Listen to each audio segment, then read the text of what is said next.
What's up, Big 12 Nation? Here we are once again, the biggest 12 here on the Voice of College Football Network. I, of course, am your host, Clint Foster. Thank you so much for tuning in, so much for joining us as always.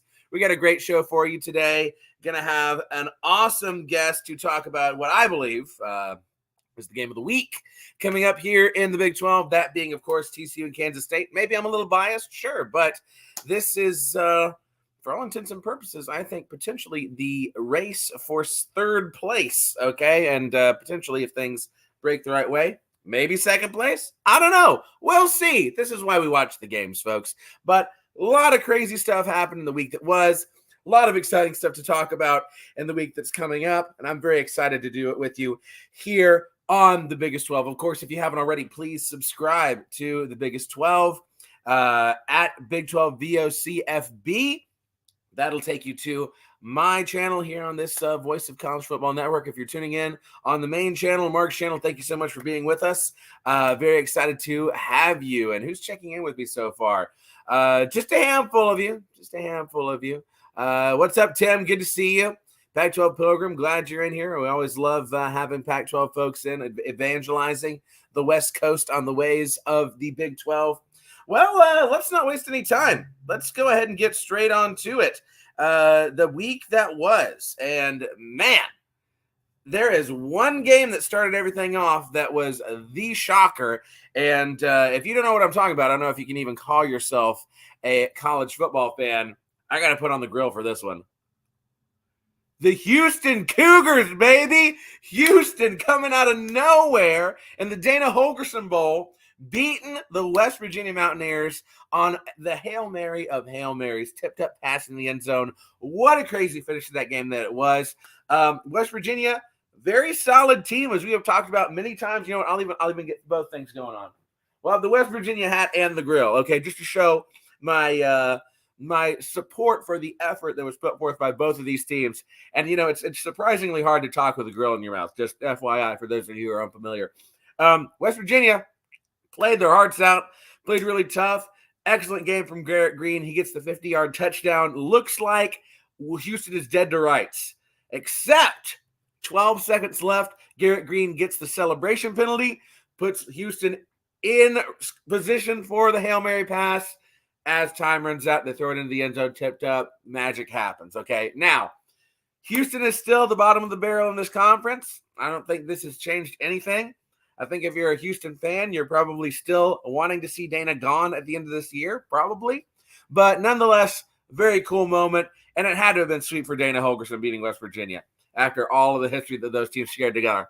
All right, I'm taking this thing out. But shout-outs to Houston for getting that win.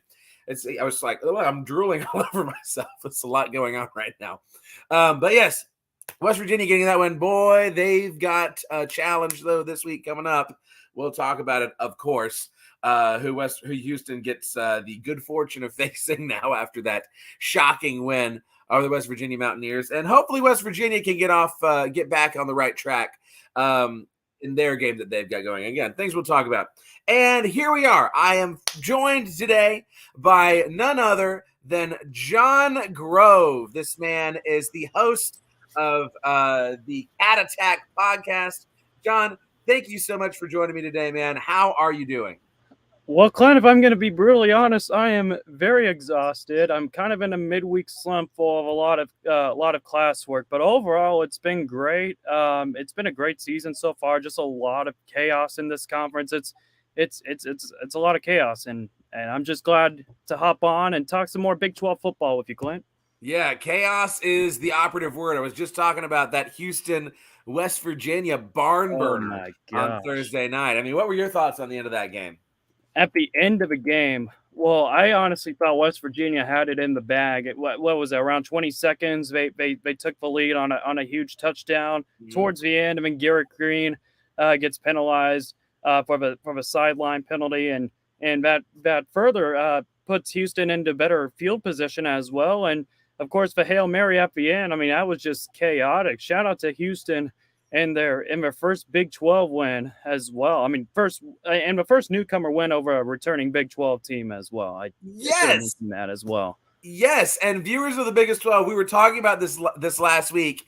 We were all saying, is this coming up week? Is this going to be the moment when one of the newcomers gets their first win over a legacy team? We weren't even sniffing Houston. We're saying maybe it's Oh no. BYU, maybe it's Cincinnati. It was Houston. We were right. The first newcomer did get their first win over a legacy team, but it was not the one we had pegged. John, now that you're with me, let's talk about those Kansas State Wildcats, your beloved Email Wildcats. I'll even put the hat on for them, okay? So, hey, all right. All right. Hey, we got a especially purple podcast today. You love to see it. You love to see it. So it's all about the purple rain. All about the purple rain. Always, always. So Kansas State in a little bit of a similar situation to TCU in that there's been some struggles that I don't think anyone was anticipating this year. The loss to Missouri was a shocker to everybody in my circle. The loss to Oklahoma State was a further shocker, but getting back on the right track of things with the win over Texas Tech. John, tell us a little bit about the state of Kansas State.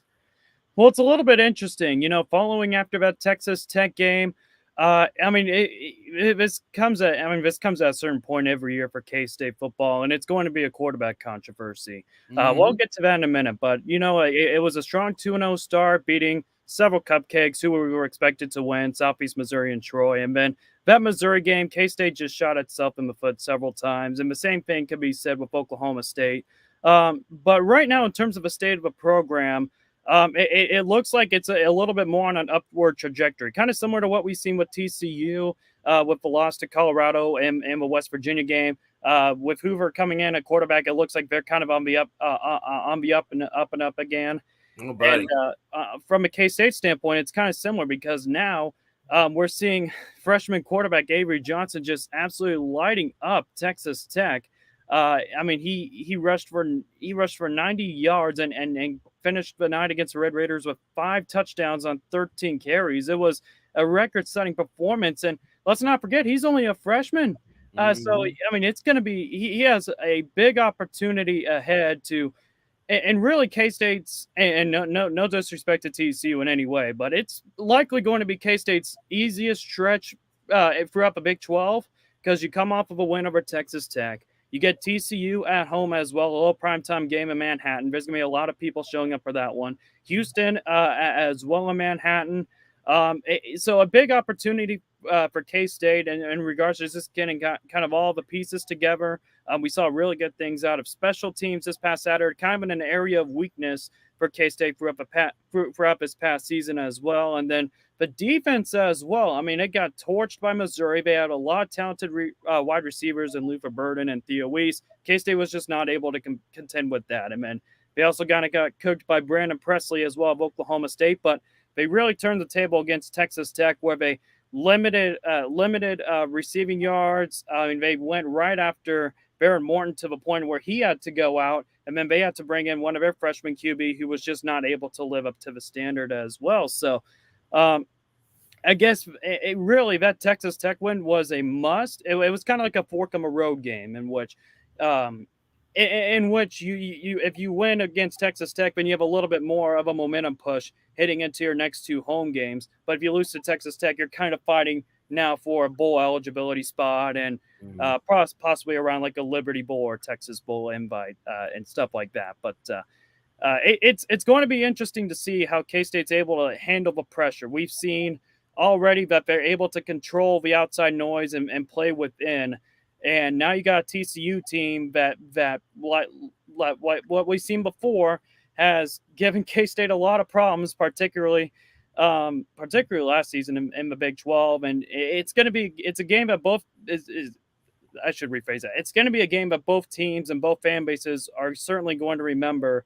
And for certain, Sonny Dykes, he has that K-State game from last season in Arlington in his mind as well. They're going to be hungry. We all do. We all do. Yeah. On top of that, it's going to be Harley night as well, where we bring all the motorcycles and they spin around the football stadium as well. So it's always Harley Day when K-State always gets several of the bigger matchups. And TCU, without a doubt, it's going to be very exciting. It's going to be very, very entertaining.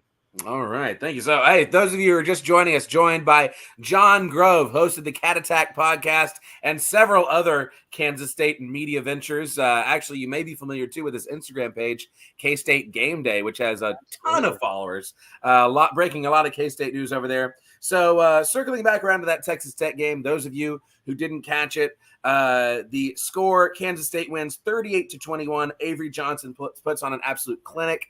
As John said, 5 touchdowns on the ground. Avery Johnson reminds me, now this is a guy, by the way, that before Coach Patterson was fired from Kansas State, that TCU was extremely interested in. Sonny Dykes' group, less so, but very athletic kid. Reminds me a lot of vintage Max Duggan, like freshman, sophomore year Max Duggan, where he's a run first, deceptively athletic quarterback from the Midwest. Go figure. So my question for you, John, we'll get to John Hoover in a little bit when we start previewing the TCU Kansas State game. But is there a little bit of a quarterback controversy here? Because Will Howard, who I went into the season saying this is one of the best quarterbacks in the Big 12, and K-State fans want to talk about like, oh, TCU injured our quarterback, blah, blah, blah. Man, Will Howard was better. Will Howard was the best guy out on your team last year. But all of a sudden now Will Howard's struggling, and you've got Avery Johnson putting up numbers like this. Is there a quarterback controversy in Manhattan?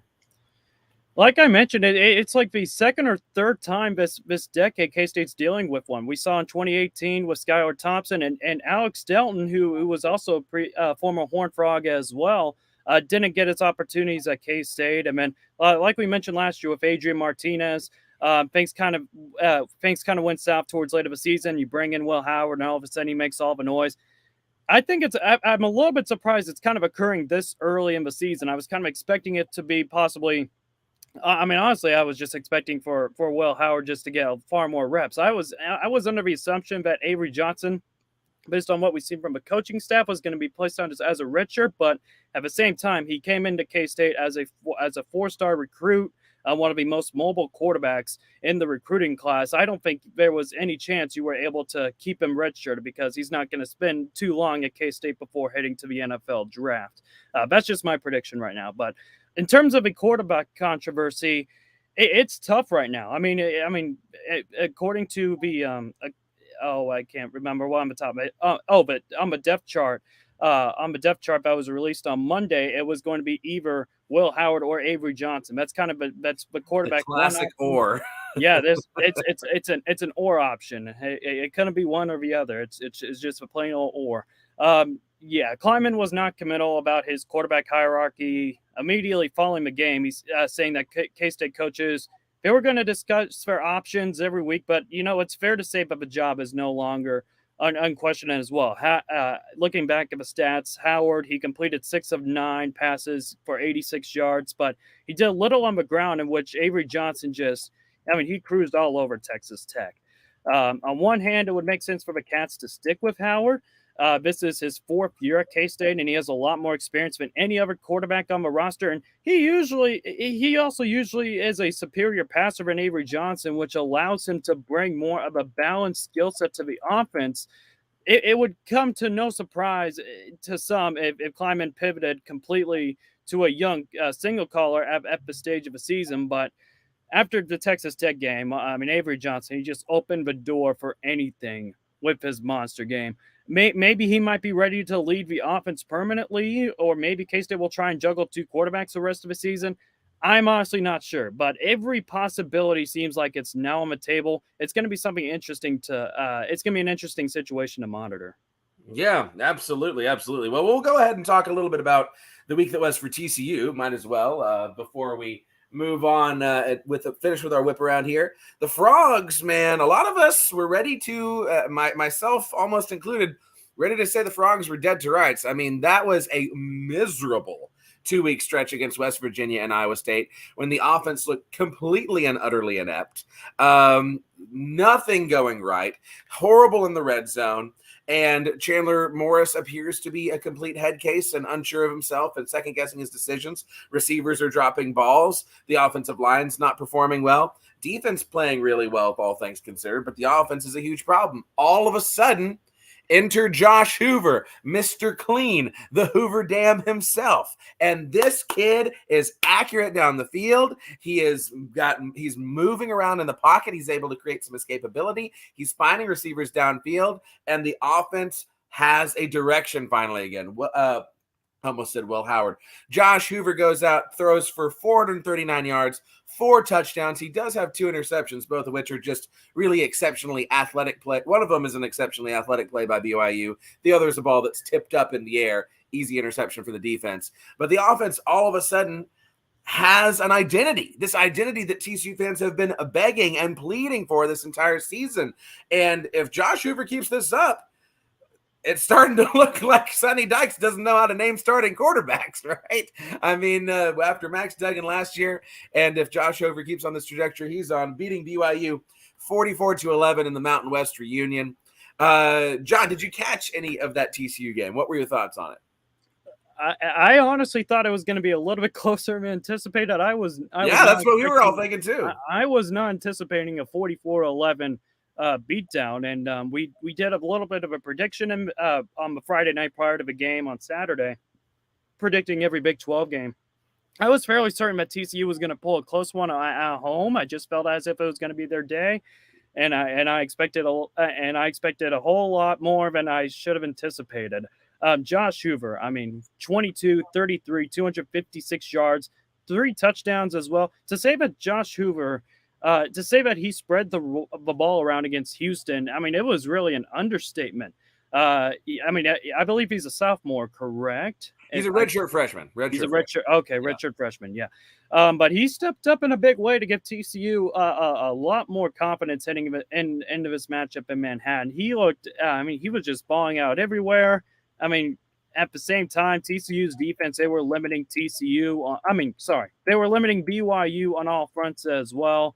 They kept Keon Slovis to just 152 yards passing on Badea as well. But really, the story of the day was that Josh Hoover fella.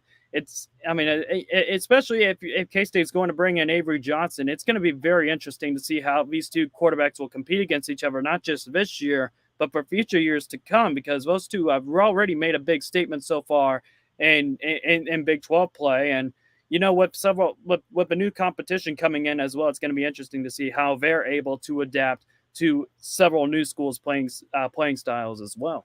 Yeah, you're totally right. TCU's got a couple of quarterbacks coming in this next freshman class that a lot of Frog fans are excited about. One kid specifically from Aledo, which is a high school, powerhouse high school, very close to TCU. But yeah, we could be setting ourselves up for several years of Hoover versus Johnson. And boy, those could be a lot of fun. I'll tell you, man, I said it, biggest 12 viewers know last week. I'm going to be really interested to see with a full week of preparation, and when he's not just being thrown in there at the last second, what Josh Hoover is going to look like with this offense. Because by all accounts I had heard, he was extremely popular with the team. He was very well received. And if you watched the spring game for TCU, he always looked like the more accurate downfield passer. It was always Chandler's the more mobile, athletic guy. Hoover is the more accurate downfield passer, and that's absolutely what we saw. And it cannot be overstated how huge this is for TCU's offense moving forward, because now you can't say, okay, we're going to force Hoover to beat us, because now he can beat you over the top. You can't just load the box and try and stop Amani Bailey. If you're going to play off the ball and you're going to take guys out of the box, guess what? We've got a very, very good running back. I would say the best running back in the Big 12 who can absolutely make you pay. So I'm predicting a very exciting game between Kansas State and TCU this weekend. But, of course, we will get to it here in the second half of the show. Elsewhere in the Big 12, Iowa State winning their second straight over Cincinnati. Man, you got hats for just about everybody. I do, man. I do. It's part of doing all these sketches that I do. I've acquired hats over the years. So Iowa State beating Cincinnati 30-10. This is one that biggest 12 viewers were looking at as maybe Cincinnati can steal a win here. But Rocco Becht looking very solid, and Iowa State cruising to another win after the easy win over the Horned Frogs. What are your thoughts on the Cyclones here? Well, the first thing that really came into mind was special teams. You know, that's literally the exact polar opposites you would hear from Iowa State with Matt Campbell and his coaching philosophy and special teams. Like they cannot be any more opposite from what we saw throughout the past few years with Iowa State. But that's just overall been the biggest knock. But it was fantastic, even in the elements of rain in Cincinnati. I mean, they looked really good on special teams. They were 3 for 3 on field goals, 3 for 3 on extra points. I believe their Jalen Knoll, who was on their special teams, who kicks off to start every drive. He had a 72-yard kick return as well. I mean, it's exactly the kind of special teams play that Iowa State fans have been hoping for throughout the years, especially when Iowa State is often finding itself in close games, and that did not happen to be the case. I mean, and part of it is with Rocco Becht as well. I mean, he just continues to find more confidence as he's playing more additional games for Iowa State. He had key completions during critical parts of the game. He had 2 touchdown passes that were perfectly placed. In fact, I think one of Iowa State's drive that ended early in the fourth quarter. It might have been one of the best drives I've seen from one of the younger quarterbacks in this league. Rocco Becht, he is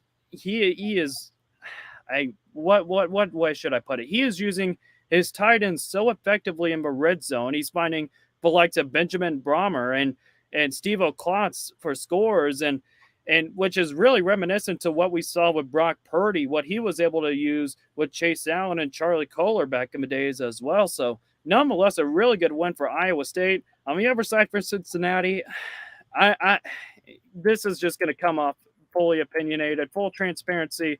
I don't think this is, for one, I don't think this is Cincinnati's year. I'm not expecting anything too big from them. 2, I just don't know long term if Scott Satterfield is going to be, if he's going to be the guy for Cincinnati. I agree with you 100%. 100%. They have so many issues on defense. They have not been good against the run. But they're number 13th ranked in the passing game and 13th in the pass defense efficiency as well. Emory Jones, he's just been struggling throughout the past few games. He threw 2 interceptions, which led to a pair of Iowa State field goals as well. And it just hasn't fully panned out for Cincinnati. They're already 0-3 in conference play. I just don't think this is the right decision for Cincinnati moving forward. And it just hasn't fully panned out. It just fully hasn't panned out. I was surprised when they beat Pittsburgh. I was like, okay, maybe Cincinnati's kind of finding something here. Yep. They went on the road and beat a pretty decent Pittsburgh program. Turns out Pitt's just trash. Oh yeah, no, they're trash. Shut out Mountaineers. yeah, they're hard garbage this year. But they were historically pretty good, won an ACC or whatever. Right. And then they dropped that game to Miami, Ohio. I was like, oh, duh, you can't drop to Miami, Ohio. You got Oklahoma coming in the next week, and it's just like, and then the snowball effect kind of continues. You lose one, and then you lose the other. It's just a whole lot of inconsistencies here and there. So, yeah, I just don't know if this is going to work out for Cincinnati long term heading forward. Yeah, Iowa State, meanwhile, in the quest for a bowl game, they get Baylor next. They go down to Waco to play Baylor on the 28th. So that is one that you could, that's a potential win. Then the question becomes, can they steal a game in November? They're sitting at 4-3 right now. And in November, they got a tough one. They host Kansas, who's a very good team, Kansas, this year. Sorry to admit it, John, but I mean, Kansas is pretty good.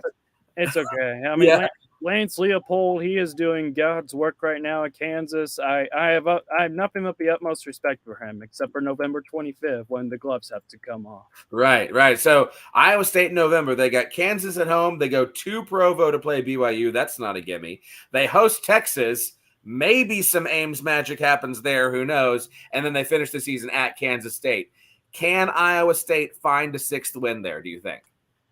I'm looking at these 2 games right now, and based on what we've seen from Baylor right at this moment, I think Iowa State, really the 2 must-wins looking at this schedule is Baylor, which is a difficult road environment, and, weird things happen at Waco at times, but, I mean, what we've seen from Baylor this year has not been impressive. Dave Aranda, he's been kind of flirting with a hot seat lately. I haven't been too impressed with them. I think that's one game that's a must-win type of game for Iowa State. It's a good thing as well that they're also getting a bye prior to playing Baylor as well, just to kind of get everybody fresh, kind of taking further notes on this Baylor squad. And then I also look at that matchup against Kansas, and I look to the Jayhawks situation at their quarterback on whether or not Jalen Daniels is going to be healthy, because I'll give kudos and all in the world to Jason Bean. He's been playing like he deserves to be a starter, but several late game miscues here and there just cost Kansas several games. And you get the Jayhawks at home. Not only is it home, but it's going to be homecoming as well. So a huge opportunity for Iowa State there. It's a good little nugget, John. How'd you know that? I'm looking at FBS schedules right now. Oh, there you go. Just kind of getting a look at the schedule, but yeah, those would probably be the two games I look at. At BYU, for whatever reason, kind of I cannot talk tonight. At BYU can find, for whatever reason, they just continue to plummet a little bit. Look what we saw in their independent days, where they start off like they're a top 10 team, and then they just fall to the likes of Liberty and East Carolina here and there. If you're seeing kind of a similar pattern to that, I think Iowa State could possibly play spoiler in Provo as well. Not like I said, though, it's not going to be an easy environment, but and then I look at the final two games. Yeah, you're just gonna have to pray on two miracles, but nonetheless, it's doable. It's doable for Iowa State. And like I mentioned, you get the bye week prior to the Baylor matchup. It should get everybody kind of fresh, a little bit more loaded.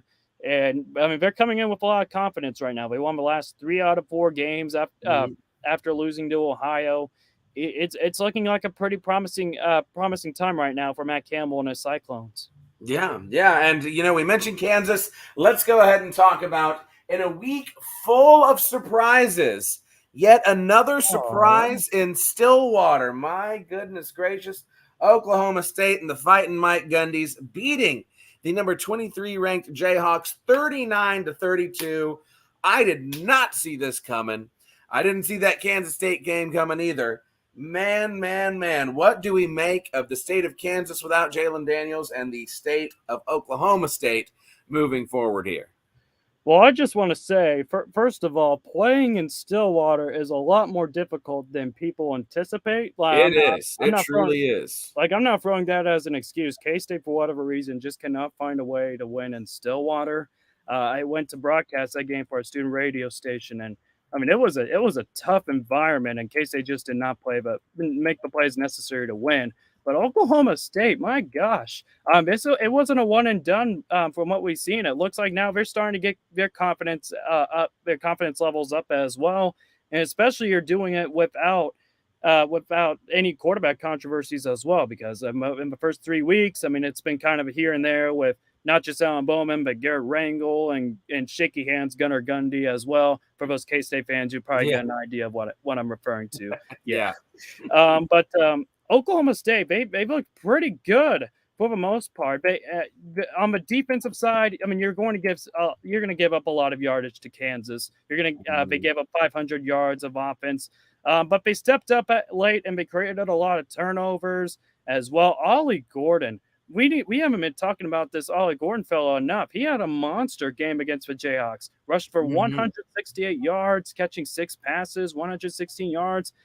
He's been very impressive so far. And you also got Alan Bowman. He is starting to really get his game going as well, passing for 330 plus yards and throwing for 2 touchdowns. So, and you also had no interceptions as well. Second straight week, Oklahoma State has not really forced a turnover through the air. So, nonetheless, Oklahoma State, they're looking like they're kind of becoming the Oklahoma State we're kind of familiar with.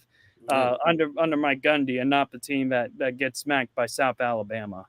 Right. Yeah. Well, and after these 2 big wins, I mean, Kansas State champions, Oklahoma State, who could have seen that coming? Now Oklahoma State heading to Morgantown, their own tough environment that they got to go to. And the question is, does the mojo continue? West Virginia is, let me double check this. West Virginia is a 3.5-point favorite in this game in Morgantown, hosting Oklahoma State at 2:30 in the afternoon. Now, I tend to think that West Virginia gets off the schneid here and hands Oklahoma State their first loss in 3 weeks. Ooh. What are your thoughts on the game, John? Oh, several thoughts heading into this matchup. It's in Morgantown. Like I mentioned, it's going to be a very difficult environment. That's just the thing about the Big 12 as well. It's just a lot of difficult environments you're going to have to play in. But nonetheless, Oklahoma State, it's going to be their first road game in a while. They had 3 weeks in Stillwater, so it's going to be a little bit of adapting to the road environment, and especially for Alan Bowman, because now he's getting, well, actually, I take that back. He's getting a second official start on the road. He played at Iowa State. He and Alan Bowman got the start there as well. But I think really it's going to be interesting to see how West Virginia is going to bounce back, because that Houston loss is going to sting. You lose to a former coach in Dana Holgerson. It's going to be interesting to see how they're going to bounce back in this one, and particularly for and particularly for the defense as well, because you gave up a lot of points, a lot of yardage to the Houston squad as well. I'm very interested to see how they're going to respond. Garrett Green, whether he'll have a chip on his shoulder or not. Several arcs you can look at, but the game is in Morgantown. Man, that is a toss-up. I would not want to bet on this game. No. It's going to be a fun game to watch, but I would not want to bet on it, no. It's going to be very entertaining, and possibly another game as well for Oklahoma State. If they're able to pull off this win in Morgantown, they got a pretty easy stretch to potentially fiddle around the top 3 or top 4 in the Big 12, because you get a win over West Virginia. You're staring at Cincinnati. Actually, you're playing all the newcomers in Oklahoma. That's all what's remaining for Oklahoma State on their football schedule. Yeah. If you're able to pull off a big win in Morgantown, I mean, that's going to be huge. That's going to be the ultimate confidence booster for Oklahoma State. We could possibly see Mike Gundy going for another 8 to 9 win season. And for West Virginia, on the other hand, it's I mean, you're just kind of getting yourself a little bit of additional recovery, and not further into the Neil Brown kind of hot fire hot seat range, man. It's been a long day, Clint. It's been a long day, but it happens to all of us. But yeah, you're totally right. I mean, if Oklahoma State finds a way to win on the road in Morgantown, which ain't easy to do, right? Then all of a sudden you're talking about Oklahoma State trying to play its way into second place in the Big 12. That's the theme of the show today, right? Battle for third. Who's going to try and be that team who challenges Texas and Oklahoma in the conference this year? Because it's really right now, it's they're 1 and 2, and then everybody from 4 to like 8 is just hating ass and trying to get after it. You know what I mean? Just like all beating each other up. By the way, I see we have a couple of Michigan fans talking trash in the comments. How was that playoff victory for y'all last year? Yeah, Michigan fans. Beautiful. Big Ten champions, TCU Horned Frogs, defending Big Ten champions. Look, the Big Ten West, it is the MAC on steroids, all right? Yeah. You can't score any points. Iowa's offense, Iowa's the best team in the Big Ten West, and they've been putting up like 2 points per game. It's this is pathetic on the Big Ten's part. It's a good thing Oregon, Washington, and the Southern Cal schools will be chiming along for the conference, because of that. Because if they weren't added to the Big Ten, we were looking at just the ultimate dumpster fire continuing with the Big Ten West. I mean, I haven't seen such a pitiful performance in the Big Ten West. I mean, you also had historically schools like Indiana, Maryland, and Rutgers crapping the bed in the Big Ten. Who cares about any? Who cares? Yeah. All right. So let's get this is the biggest 12. We're gonna block out the noise. We're gonna talk Big 12 football. Let's get a prediction for West Virginia, Oklahoma State. Like I said, I'm trusting the climb. I think Neil Brown gets him back on the right track. I mean, that was going to be Houston's Super Bowl on Thursday night. There's no question about it. I think West Virginia can bounce back from it at home. I think it's going to get funky. Give me Mountaineers 31-29. 31-29 Mountaineers. Oh my gosh. I think it's going to be back and forth. It'll be one team takes the lead, the other takes the lead. It's just going to be a lot of offense there. Yeah. At the end of the day, I think West Virginia makes the big play on a 4th down. I think they stop Oklahoma State around 1 minute to go, and they won't be able to stop the clock. I'm agreeing with you, Clint. I think I'm going to trust the climb just for one more week. Hopefully they're able to pull it off. I've seen way too many AI-generated photos of West Virginia football players climbing up mountains. Listen, Don't get me on my soapbox about this AI stuff, man. I can't with it. This is the death of art and free thought in our society. But a lot of love for West Virginia in the comments. I love to West Virginia. Okay, so 2 picks for West Virginia. I've always wanted to visit Morgantown, man. That place just sounds like one of the greatest football destinations every Saturday. Saturday. Yeah, so I've only been as an equipment manager my senior year. I've never gone as a fan, but even as an equipment manager, it was an awesome atmosphere. And there's a lot of great folks down there who love football and they're hospitable. And I've never had a single bad run-in with a West Virginia fan online or anywhere. I mean, I got nothing but love for the Mountaineers as long as we're not playing them. And that's the great thing is with us coming into the Big 12 at the same time, and we've had so many wild games. I look forward to the West Virginia game every year. I always know it's going to be it's one of those fun rivalries, right? Where you don't really you can't bring yourself to hate the other team, but you're like, oh man, this is going to be a dogfight, and let's freaking go. This is going to be a fun game. Any other predictions for West Virginia? Nobody's wanting to give a score prediction. We're a little bit scared in the comments today. What's that all about? Jeez. Hey, come on, give Clint some engagement here. Yeah, give me something to make fun of you for. My gosh. Okay, don't have a hat for this one, so I'll just put the TCU hat back on. UCF going to Oklahoma. Man, how did we allow Texas and Oklahoma to have such soft schedules going into this last season? Especially Oklahoma. Yeah. I saw this. Well, you say especially Oklahoma. I say especially Texas, man. Send those fools out of here without a chance to win the Big 12 title if you have any self-respect. But the Sooners, number 6 ranked Sooners, they are 19.5-point favorites against UCF. UCF obviously just majorly on the struggle bus this year, their first year in the Big 12. I think it's more of a question. Does UCF find a way to cover that spread at 11 in the morning? What do you think? 11 a.m. game in the morning. UCF has just been in a complete slump since the Baylor game where they just choked so badly. It was such a horrific ending. I mean, Oklahoma as well. They got a week to rest, and they got healthy after the big win over Texas and the Red River rivalry. And like I said, the bye week could not come at a better time. And after an emotionally draining win like that, it's easy to see a team go have kind of a letdown game. But you have like I mentioned, you got a bye, and then you just got a reeling UCF team that's just not looked all that impressive. They got smacked by Kansas, lost in a heartbreaker to Baylor, and it's an 11 a.m. kick in Norman. I got the Sooners. What is the spread again? Is it? It was 19.5. 19.5. Boy, yes. If Kansas is able to cover that against UCF, I think Oklahoma is going to be able to cover that against UCF. Their offense is looking very explosive. Also, it's going to be interesting to see how Dylan Gabriel is able to fare against his former team. He came from UCF as well. Yeah. Some added motivation there for Dylan Gabriel for sure. He was having himself one heck of a season at Oklahoma. Yeah, I think I'm not prepared to disrespect any Golden Knight fans who might be watching and ascribe a number to this score prediction, but I do think Oklahoma covers. It's tough to cover a 3-touchdown spread, but UCF, man, I mean, giving up that loss to Baylor like you did at home, things are not the stonks are not performing right there. The arrow is pointing down in a major way. Let's get the other yucky one out of the way. Houston, for their trouble, as a reward for their magical win against West Virginia, they get to host the Texas Longhorns. This will probably be the first time all year that TD-ECU Stadium has been full.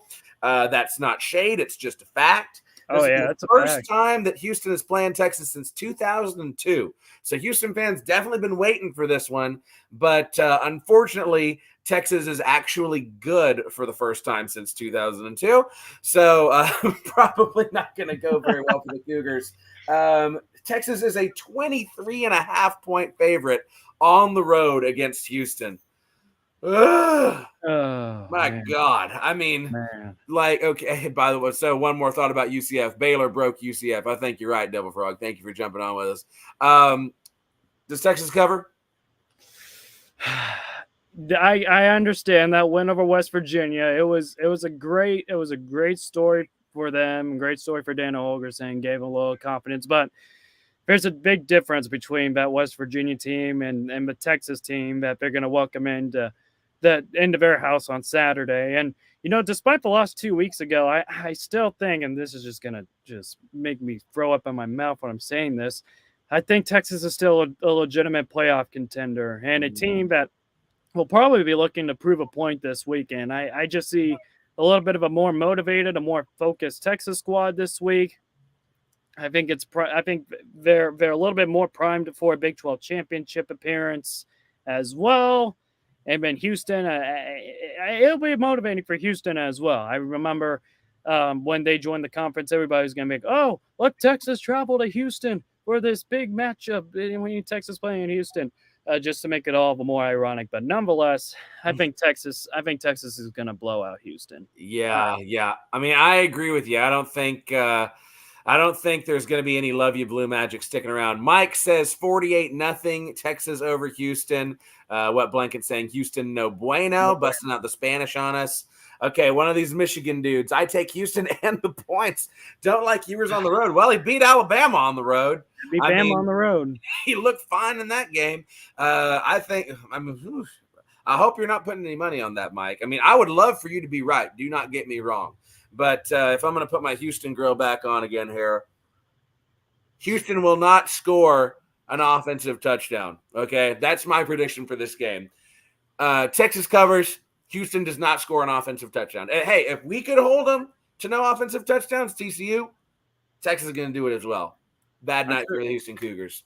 And a bad time to be playing Texas again. I'm sure the grilled up Houston stereotype you always have in your YouTube videos. He's probably looking more towards the Houston Astros in the MLB playoffs. Hey, but that ain't going so well for him either. No, I don't have my Rangers hat handy, baby. But hey, 2-0. Let's go. Take me higher. I'm blasting Creed all the time, son. Rangers trying to get back. Banging trash cans won't help you, sweetheart. Yeah, it won't help you. Yeah, you're darn right. Okay, so let's see. We've got Oklahoma. We've got West Virginia, Oklahoma State. We've got Texas and Houston. Texas Tech going out to Provo to play the fighting Joseph Smiths up there, BYU. Texas Tech is a 4.5-point favorite in this game. I have no BYU hat. My Texas Tech Cowboy hat is in another room. How do we feel about this one? Does BYU put it back together after the loss to TCU? Boy, I was feeling, well, honestly, it comes down to the quarterback experience. I think you have Keon Slovis. I think he may have a little bit of a bounce back game. Again, it's going to be played in Provo as well. I'm just looking at Texas Tech situation, and it's been a little bit uncertain because not only do you have Tyler Shuck out for the year, you also have what's his name? Baron Morton. He got injured during K-State. It was an undisclosed injury, so I have no idea what's happening with Baron Morton. But now you bring in Jake Strong. He had a good first drive against K-State, but it hasn't fully panned out. He threw nearly 3 interceptions. I have not been. It's been very disappointing this season for Texas Tech, and for that matter, it's been a few pretty disappointing games for BYU. I'm going to go for home team. I think BYU, it's going to be a low-scoring affair, but I got the Cougars possibly by a game-winning field goal. Yeah, I think that I'm surprised that Texas Tech is favored in this game. I really am. I mean, people must just be really – I guess people are just really down on the Frogs and thinking that if we're as bad as we are and we're beating BYU that bad, then BYU must be really bad. BYU is not a bad team, man. They beat Arkansas on the road, an Arkansas team that had Alabama on the ropes, that had LSU on the ropes. BYU gave Kansas everything that they could handle. And again, Kansas is a good team. Listen, vibes are just through the roof in TCU right now. Josh Hoover is the secret sauce that we've been needing. Okay. I do not like Texas Tech in this game at all. You always see a different Texas Tech on the road than you see in Lubbock. And after Kansas State just taking it to Texas Tech, and without their top 2 quarterbacks, like you're saying, Baron Morton is questionable for this game. Tyler Shuck is out. Caleb Strong does not look strong, right? And BYU, I mean, that's a bunch of 28-year-old mature individuals who are going to be looking to, put things back together. So, they got mortgages to pay. They got kids to take care of. They're going to punch the clock. They're going to take care of their jobs. All right. I think that BYU, yes, they have a little bit of issues in their secondary, but I think you can dare Caleb Strong to try and beat you through the air. I don't think he's necessarily capable of doing that. And BYU's proven last week against Josh Hoover, they can get some athletic interceptions. I like BYU at home. I think I agree with you, John, that it's going to be a close game. Yeah, like a field goal sounds good. Maybe even more. Yeah, you know what? Give me 24-17. 24-17 BYU. I feel good about it. Well, here's another thing with Texas Tech that I was just completely dumbfounded on. They did not hand the ball as often to Tyler Shough in that game, and they relied way too much on Strong's ability to pass, and he had a pretty long run as well. But nonetheless, when passing is not there for Texas Tech, you have got to rely on Taj Brooks far more often. I mean, he was a guy that gives you the most amount of yardage through the ground, and they haven't utilized it. I don't understand why Joey McGuire just decided to focus on the quarterback and just let him be the game winner. You just have to hand the ball off to Taj Brooks. But anyways, that's just me kind of mumbling about Texas Tech a little bit. Yeah. No hard feelings towards them. I mean, TCU fans, different perspectives, but at the same time, me personally, I don't hate Texas Tech. Yes, it's a rivalry. I always want to beat Tech. There's a lot of TCU fans who feel differently than me. But I mean, me personally, like my late father-in-law, who was like literally the greatest person I've ever known in my life, and he was like a surrogate dad to me. He was a Texas Tech grad. I love to see Texas Tech do well. This isn't me hating on Texas Tech. This is me saying they are not in a good spot right now. Yeah. They're on their third string quarterback. Taj Brooks ain't going to save you by himself. This is a far cry from the Texas Tech that we saw against Oregon, the Texas Tech we saw against Wyoming, both of which are obviously very good teams, by the way. I just don't think Texas Tech is positioned to win this game in Provo. I really don't. And really, this was not the Texas Tech team we were expecting heading into the season as well. Preseason picked, what, 3rd, 4th, 5th? They just haven't been able to live up to the standard. Yeah, you're absolutely right.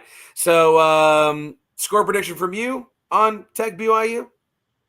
Oh, in terms of the actual score prediction, boy, I'm going to go 17-14. I think it's going to be 17-14. Like I said, low scoring. Ugly and not fun to watch. Yeah. BYU's been a part of several of those games early on in the season. I think they're going to run into another one of those again this Saturday. Yeah, okay. What you got, Devil Frog? If Houston keeps Texas from scoring any touchdowns on offense, then Clint has to wear an Astros. No. Hey, you know what? Yes. If that happens, absolutely I will wear an Astros jersey. Someone's going to have to get it for me. I ain't buying one myself. But I will happily, because that probably means that Houston beat Texas. And I'll be giddy as a schoolgirl if that happened. That'd be freaking hilarious. You got all my best wishes and all of my positive energy coming at you, Houston Cougars. I hope you find a way to do it. If it was Iowa and not Texas, then I would be a little bit concerned. But if you were preventing Texas from scoring any touchdowns on offense, then you know what? I'd probably have to sell myself on either an Astros jersey, a Rockets jersey, a Texans jersey. Yeah. Anything Houston related. Maybe wait. I'll probably have to get maybe those grillers as well and try and talk my way through a radio show for those as well. Yeah, good luck with that. It's harder than it looks. No, it sounds all right, one more game before we get to our game of the week. Baylor at Cincinnati. Cincinnati is a 3-point favorite. Talk about another ugly ball game. Do we see Cincinnati getting the win here, or is this another Baylor UCF situation? I haven't paid attention to this one a whole lot. Where is this one? Is this one in Cincinnati at 11 a.m.? Cincinnati is a 3-point favorite. Cincinnati is a 3-point favorite. Okay. I think one of the main key players is Blake Shapen. He's been a solid piece for the Bears roster since returning from injury early on. And while the record may not necessarily reflect the group's overall talent in the moment, I think Shapen should be a major factor heading into this matchup against UC. And the junior, he's thrown for over 900 yards, 4 scores in 3 games as well. He's capable enough to putting another impressive game on the board. And Cincinnati, I don't know, man. That Iowa State game just looked very underwhelming. That's telling. I think this game, because I don't think Cincinnati has a defense, nor do I think Baylor has a defense. I think it's going to be a pretty high scoring affair, despite somewhat lackluster offenses. But I think at the end of the day, it's going to come down to who's the better coach and who's the better quarterback.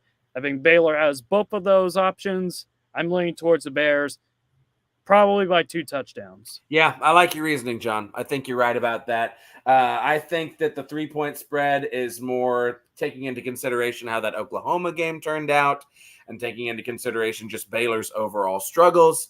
But yeah, I think Baylor has the potential to run away with this one as well. I don't think 2 touchdowns.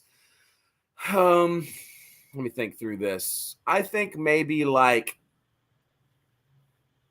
think Baylor 31-24. Let's say that 31-24. Okay. Yeah, okay. That's what I'm feeling. Delver Frog thinks since he gets their first win over a Big 12 legacy school, hey, I'd love to see it. Right? Okay. Any day Baylor loses, you got to say it's a good day, man. When Baylor loses, the Astros lose. Man, we're living high on the hog. Baylor by a touchdown. Thank you, Wet Blanket.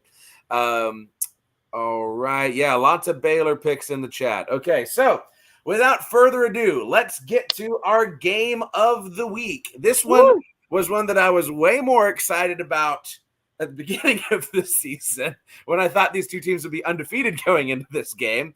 But here we are, both of us with losses that we didn't really expect. There were some struggles early on in the season, but now both teams, I think it's fair to say vibes are through the roof in both Fort Worth and Manhattan. Both teams feeling a lot better than they were 2 weeks ago. Give me your thoughts on the game, John. Let's really get into previewing this thing before we head out. Well, a little bit of a side note first. I got to ask, is K-State and TCU starting to become a little bit more of a rivalry? It certainly feels that way after last season. Yes, it certainly feels that way. I've looked at several stats earlier, but basketball teams that played in the Big 12 championship the last 5 out of 6 years in Kansas City.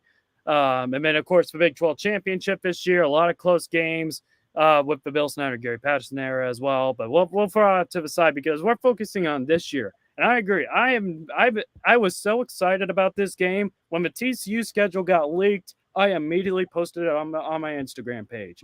I mean, it's a really big game, and certainly one that TCU is one to get back, and one that K-State's hoping to really kind of get their momentum boost. Up in full strides as well. But it's going to be interesting. How is K-State's going to be able to manage the quarterback split? How are we going to see K-State's defense improve from what we saw last week with 3 interceptions? Because we didn't see that throughout the past few seasons with K-State throwing away several picks. With K-State coming up with turnovers, I should say. They haven't been able to force a fumble or an interception since the Troy game in week 2. But they were able to figure that out against Texas Tech. We'll see how they're able to kind of progress as well. It's going to be a very difficult TCU squad, especially on the offensive side. Josh Hoover, he's just an absolute monster of a quarterback right now. What was it? I gotta look back at the stats.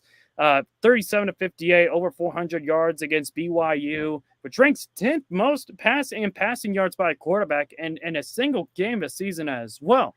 He now turns to face a little bit of a tougher task because this K-State defense we've seen significant improvements, especially from the secondary. They've been able to hit their receivers more quickly.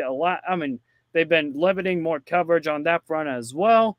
In terms of, I don't have the keys to the game all prepared, but in terms of the key players I had to keep an eye on right now, it's got to come down to the quarterbacks and Josh Hoover. We'll see how he's able to respond after a big win over BYU, K-State as well. That's just really the biggest notes I have to take away in this one. I don't know if you want to get straight to the predictions or not, Clint. It's totally up to you. But well, I'll tell you one thing that I am concerned about as a TCU fan. Our defense has played very well ever since that Colorado game. Defense has been the strength of our team. But Where we have struggled have been with mobile quarterbacks. And whenever Avery Johnson is in, basically running a wildcat, for lack of a better word, I mean, no pun intended, it's basically just like an extra running back there and an extra blocker for him. That I'm going to be very interested to see how TCU responds. I'm also going to be interested because, I mean, if you're Joe Gillespie, are you fully preparing for Avery Johnson? Are you preparing for Will Howard? Are you splitting your time? What's the most efficient way to get yourself ready to play this Kansas State team in Manhattan? You know it's going to be a crazy atmosphere. You know both these teams really want to win this game, and both these teams are in a positive place. They're in an upswing. So I just cannot wait to see this one play out at night. There you go. You got it on the screen right now. 6 p.m. on ESPN2. Kansas State is a 6.5-point favorite. Hoo-hoo, buddy. So here's the thing. Listen, I'm obviously going to pick TCU to win because, darn me if I ever don't pick TCU to win. I mean, what are we even doing this for if we're not picking our own teams to win? But I think 6.5 points is a little bit rich. I think if I was a betting man, I would at least bet on the Frogs to cover. Don't you think this is going to be a tight one, John? Well, here's another thing as well. What was it? Around Sunday or Monday, TCU came into this game as 7.5 underdogs as well. So take that for what it's worth. I guess I'll address a concern as well, since you brought up one for TCU. The receivers, man. I mean, are we really going to see stuff out of a receiving game, especially from Avery Johnson? Because he completed, granted, he completed 8 out of 9 passes against Texas Tech. For 77 yards as well. The receiving corps did something they haven't done for Will Howard all season. They just have not bailed him out. And you're looking at the likes of R.J. Garcia. He has only had 1 reception so far in the past 2 games. Garcia was immediately put to the bench. So, I mean, the leading receiver right now is our tight end, and Ben Sinnott as well. So take that for what it's worth. But I guess I'll get to my prediction. And Clint, go ahead. I gotta do it. I gotta say it for my team. Of course you do. I think the Cats. I wish I had a hat with me, but it's okay. K-State. Yeah, appreciate it. Put it on your side. There we go. K-State will continue its stride. The game between Josh Hoover and, I'm probably going to call it right now, Avery Johnson, it's going to have serious implications for the future of the Big 12 in terms of not just this season itself, but possibly fan viewership. But I really love Joe Klanderman and K-State's defense. I think they're going to rise to the task, take control of the game. I think Kobe Savage, one of the defensive backs, he's going to play at an all-American level in the middle of the field. And I think that Avery Johnson's just going to continue to shine, just like the nickname indicates, Avery Sunshine Johnson. I think he's going to get it done against a TCU team that's been a little bit hit or miss on the defensive side of the season. So for that reason, I'm just going to take the better team. Plus, they're playing in Manhattan as well. They're playing in my backyard. Huge advantage. Got to take my advantages. Cats. All right. Do you have a score? I don't know what I was doing. I don't know what I was doing right there. It's okay. We do crazy things when we're in love with our football teams. What's the score prediction for you, John? What's the score prediction? So the line is at 6. Man, I was going to say take the over, but at the same time, I've just been very impressed with what I've seen. Over. I've been very impressed with Hoover and TCU lately, so I'm going to say TCU covers. I think it's going to be a late touchdown, though, probably around garbage time. I'm going to go 34-30. K-State pulls it, gets it done, and we're probably going to have an extra field goal miss for whatever reason. That's why I have it at 34 points. John, certified hater. We only cover in garbage time. Good gravy. Well, let's get some of the comments in here before we give you my prediction. So, Wet Blanket, he's taking the Frogs 31-28. Man, Wet Blanket, if I ever told you you're my hero. Leaning Kansas State because of Klieman. Hey, you know what? That's probably the best coach in the whole Big 12, okay? Kansas State hired very, very well. Double Frog, chef's kiss, Frogs by 90. Always, sir. Always. Pick TCU for the revenge factor, Mike 383. I mean, yes, listen. That Big 12 championship game, that stung, especially, everyone saw that overhead shot of Kendry Miller reaching over the goal line. That one stung. And that should have been, if you ask me, that should have been Max's Heisman moment. I mean, just absolutely putting the team on his shoulders, like Absolutely. running down the field by himself. I mean, what a crazy moment. Let's see. Okay, TCU plays with a chip on their shoulder. Mike Fort says 27-20 Cats. He's expecting a low-scoring game. I'm expecting this one to get pointsy. I think this one will get pointsy because you've got two young quarterbacks who have a lot of talent, and the offenses are firing on all cylinders. And this just feels like that sort of game, this classic Big 12 game that's going to get a little pointsy. I'm kind of getting visions of like 2015 TCU Kansas State, where it's just an absolute dogfight, punch for punch, just going back and forth. I got to take my Frogs. Now, here's the thing. Josh Hoover, he's going to have to rise to the occasion. He already did that against BYU, but he did that at home, right? It's a whole other thing as a redshirt freshman. Even if you did play for Rockwall Heath and 6A Texas high school football, whole other situation to go to Manhattan at night. Big, I'll even say it, rivalry game here, and a big opportunity for both of these teams to keep pursuing some goals that are still very much in play for them. Hoover's going to have to rise to the occasion, but even if he just has a pedestrian game, you also got to think about Amani Bailey. You got to think about the way that this offensive line has been able to run block for him. That's a massive weapon that we've got. Give me the Frogs. Give me the Frogs 41-38. All right. An absolute nail biter, punch for punch, and it's a late score that puts the Frogs over the edge. Get our first win in Manhattan, I think, since 2015, if I'm not mistaken. I mean, you may be able to correct me on that, John. 2015. That was the year Trayvon Boykin was the quarterback, and they were highly ranked. Mm-hmm. I think it was 2017. So the 2017 game, we had to sit for 2 rain delays in Manhattan. It was another Harley day, as a matter of fact, as well. But it was 2 rain delays, and K-State just did not. I mean, it was just an off day for whatever reason. They had Alex Delton starting at quarterback. It didn't pan out, and TCU was able to get it done. Yes, 2017 is I believe. Oh yeah, you're right. Yeah, 26-6. You're right. Yep, 26-6. Yeah, that was just a bad day for the offense. Yeah. Ooh, really bad. By the way, for all you folks out there who haven't had a chance to go to Manhattan for a game, I highly recommend you do. I was out there in 2021 for Coach P's last game, actually, as a coach. That was miserable game, but I met John out there. A lot of great folks up in Manhattan. A lot of great food at the stadium as well.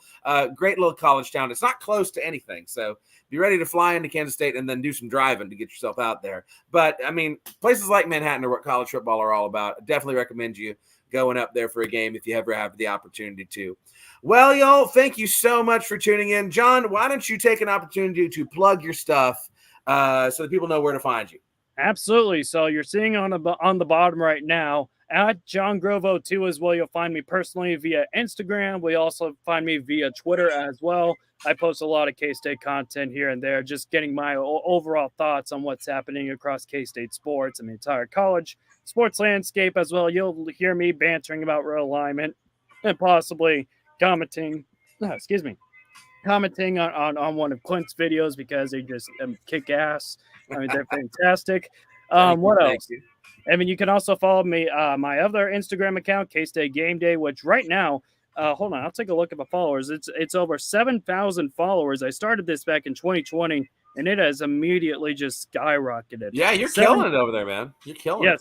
7,000. Yep, 7,300 followers as well. It's great so far. I'm starting to kind of add a little bit of more additional content here and there. So be on the lookout for that as well. And then also follow Cat Attack Pod. We're trying to get our name out there as one of the newer K-State podcasts. We started it back in the summer. Grant Snowden and I. We do our shows every Thursday night from 6 to 7 on Wildcat 91.9 as well. Wildcat 91.9 FM is where you'll be able to search it up. We also have Cat Attack with John Grove and Grant Snowden on Spotify as well. So many places to find John. You're not hiding. You're not hiding. Clint. I mean, the same could be said with you as well. Great. Well, thank you so much for joining me, John. Y'all, this has been the Biggest 12. Please do like, subscribe, and share at Big 12 VOCFB, the voice of college football. So happy to be a part of this network. Thank you so much for tuning in and being a part of the fun over here. I, of course, am Clint Foster.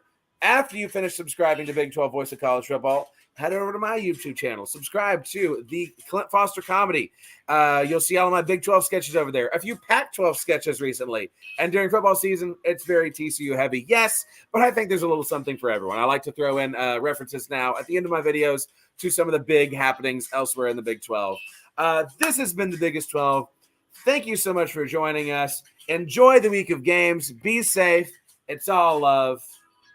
And go Frogs, all right? Go Big 12. 90. Yes. 90. Big 12, Big 12. Have a good one.